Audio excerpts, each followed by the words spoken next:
السلام علیکم، دس is doctor Wasim. کیسے ہیں آپ سب؟ ٹھیک ہے، فٹ ہے. نئی ویڈیو کے ساتھ آپ کی خدمت میں حاضر ہوں.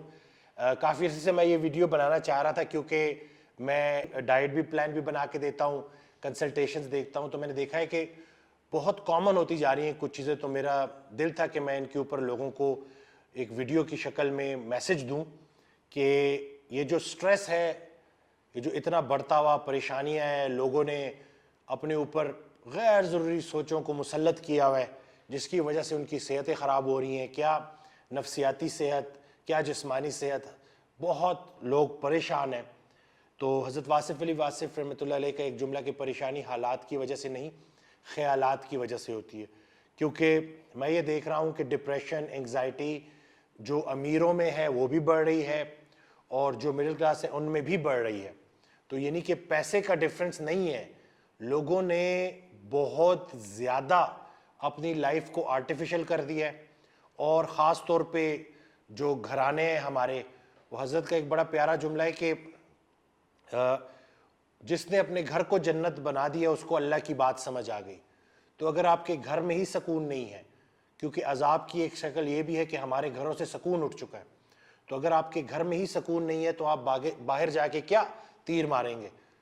ایک جو ہے خاتون جو ہے وہ حضرت واصف علی واصف رحمۃ اللہ سے سوال کیا، اس کا مفہوم ایسا تھا کہ وہ خاتون نے کہا کہ شوہر لیٹ گھر آتا ہے، تو انہوں نے جواب دیا ہاں، اور جب وہ لیٹ گھر آ جاتا ہے تو تم ایک ایک گھنٹہ اس کو لیٹ آنے پہ تانے دیتی ہو اور پھر لڑتی ہو، اور پھر وہ غصے میں باہر نکلتا ہے اور باہر کسی ڈھابے پہ بیٹھ کے ہوٹل پہ جا کے کسی بندے کی ہاتھ کی بنائی ہوئی چائے پیتا ہے، پرائے آدمی کے ہاتھ کی بنائی ہوئی چائے پیتا ہے، اور اسے سکون ملتا ہے. وہ سکون جو تمہارے ہاتھ کی چائے جو ہے اس سے اس کو ملنا چاہیے تھا. تو سوچو کہ تم کر کے یعنی کہ اگر شوہر سے گلا تھا کہ وہ لیٹ آ رہا ہے تو اب وہ لیٹ آ بھی گیا ہے تو شکر کرو. اسی طرح سے ایک شخص گیا اور کہا کہ میری بیوی میری عزت نہیں کرتی، تو انہوں نے کہا تو صبر کر، دنیا تیری عزت کرے گی. تو یہ صبر کی گیم ہے. ہم جب آپس میں لڑتے ہیں، جھگڑتے ہیں، شور و غل کرتے ہیں، اس سے بچوں پہ کیا امپیکٹ ہوتا ہے، ہماری اپنی جو صحت ہے وہ تباہ و برباد ہو کے رہ جاتی ہے. غیبت ہم میں کامن ہو چکی ہے. انسان جو ہے وہ آج کل ہر چھوٹی چھوٹی بات کے لیے جھوٹ بول رہا ہوتا ہے. تو یاد رہے کہ ہم روح اور جسم کی کمبینیشن ہے. جب تک روح طاقتور نہیں ہے جسم طاقتور نہیں ہو سکتا. حضرت کا یہ جملہ ہے کہ دن بدن کھلتے کلینکس اس بات کی دلیل ہے کہ انسان کا باطن بیمار ہو چکا ہے. اور جیسے میں ایک ایگزامپل دیتا ہوں کہ جب ہم روزہ رکھتے ہیں تو جیسے ہی روزہ رکھتے ہیں، خوراک سے دور رہتے ہیں، ہماری روح جو ہے وہ مضبوط ہونا شروع ہوتی ہے. اور جیسے جیسے ہماری روح مضبوط ہونا شروع ہوتی ہے ہمارا جسم اس کو فالو کرتا ہے اور وہ بھی مضبوط ہونا شروع ہو جاتا ہے. سیم اس کے اپوزٹ کہ جب ہم اوور ایٹنگ کرتے ہیں، خوراک طاقت دیتی ہے اور بہت زیادہ خوراک وہ طاقت چھین بھی لیتی ہے. یعنی کہ ہم اوور ایٹنگ کر کے اپنے روح کو بیمار کر رہے ہوتے ہیں. کھانا جسم کی غذا ہے، کھلانا روح کی غذا ہے. تو ہمارے ریلیجن میں کھانے سے زیادہ کھلانے پہ زور ہے. تو ایک طرف ہم اوور ایٹنگ کر رہے ہوتے ہیں، پھر لقد خلق الانسان فی کبد، میں بار بار اس جو ہے آیت کو ریپیٹ کرتا ہوں کہ ہم نے انسان کو مشقت کے لیے پیدا کیا ہے. تو مشقت کے لیے پیدا کیا ہوا انسان آرام پسند ہو گیا ہے. گھر میں فضول کے لڑائی جھگڑے ہیں، فضول کے گلے شکوے ہیں. شکر اسی کا ہے جس کی زبان پہ گلہ نہ آئے. خوشیاں بھی اللہ دیتا ہے، غم بھی اللہ دیتا ہے. تو بہترین انسان وہ ہے جو خوشی میں بھی اللہ کو یاد رکھے اور غم میں بھی اللہ کو یاد رکھے. جب چٹھی ایک ہی طرف سے آئی ہے، چاہے اس میں خوشی نکلی ہے یا غم نکلا ہے، تو قبول اس کو ویسے ہی کرنا ہے. غم کی چٹھی کو بھی اسی طرح سے قبول کرو جس طرح خوشی کی چٹھی کو کرتے ہو.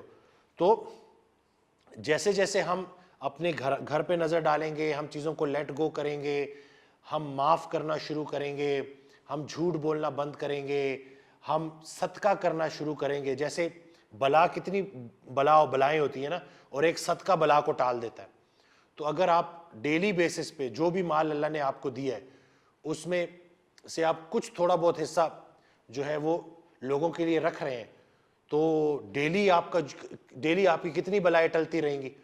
تو بس یہی ہے کہ وہ مال جو اللہ نے دیا ہے اس کو استعمال کرنا ہے اللہ کی راہ میں.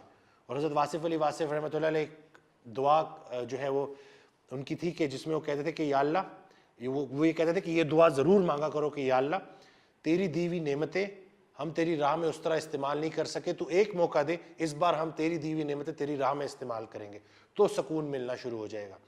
یاد رہیں کہ دنیا کا سب سے کامیاب انسان وہ ہے جو پرسکون ہے اور جس کے پاس صحت ہے۔ اور آپ دیکھ لیں، بد پریزیوں کی وجہ سے، گلے شکووں کی وجہ سے ہماری جسمانی روحانی صحت خراب ہوتی جا رہی ہے، سکون ہمارے پاس نہیں ہے، بے حسی ہم میں بڑھتی جا رہی ہے۔ بے حس روحانی دنیا کی بے حس ہونا روحانی دنیا کی سب سے خطرناک بیماری ہے۔ اور جب ہم بے جان چیزوں سے محبت کریں گے، گاڑیوں سے، پیسوں سے، ان سے، تو ہمارے اندر بے حسی آئے گی۔ تو محبت کرنی ہے تو کسی جاندار سے کریں، کسی جان والے سے کریں، تاکہ آپ کی زندگی میں سکون آئے۔ انسان نے جب بھی اللہ کے راستے کا دعویٰ کیا اور اللہ کی راہ میں نکلا تو پہنچا کسی انسان تک ہی۔ تو یہ اللہ کا دیا ہوا بہت بڑا تحفہ ہے۔ ارد گرد کے لوگ، میاں بیوی بچے، یہ آزمائش بھی بن سکتے ہیں اور یہ اللہ کی بہت بڑی نعمت بھی بن سکتے ہیں۔ فیصلہ آپ نے کرنا ہے۔